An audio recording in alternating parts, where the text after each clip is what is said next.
ملت ما دارای آن ارزش‌هایی هست که از اجدادان به اولادان همچون میراثی گرانبها گذاشته بین مردم رشته‌های توأمی و یکدلی را باز هم مستحکم‌تر می‌گرداند. این رسم آیین‌های مردمی رمزی اتحاد و متحدی مردم ماست. حشر یکی از رنه‌های بای ملی ماست. حشر رمزی است که هستی و پایداری ادم‌های خلقی در آن تجسم خود را یافته است.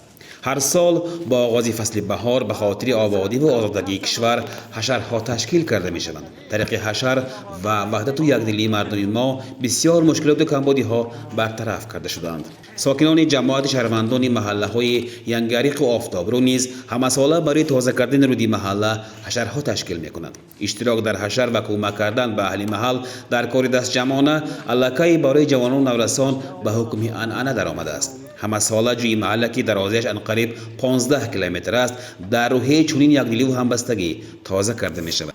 8000 تا در ینگریق آفتابرو محله خوشحالی باشد اگر که من اشتراک دوستان همه هر سر خونه یک تاگی برآمده من همه حشر خلقی کرده من همین جمعه وقت تر حرکت کرده تو همین ماه شریف رمضان سیمه پیمنتوش کرده جوش تازه کرده حلال برده سپردن به همه خلق ما من برآمده به ملال همش باشکن یا روزی دو روزی حشر عمومی کرده برآمده کنسیان همه ها حضور رحمت هر سال 4 روز 5 روز دوام میکرد هر سالش به نسبتا من امسال من امروز 3 روزش من وزارت من وقت کلام اومدم من خدا خواهد حرکت میکنم تو بول فابریکا رفته رسیدن حرکت ما های.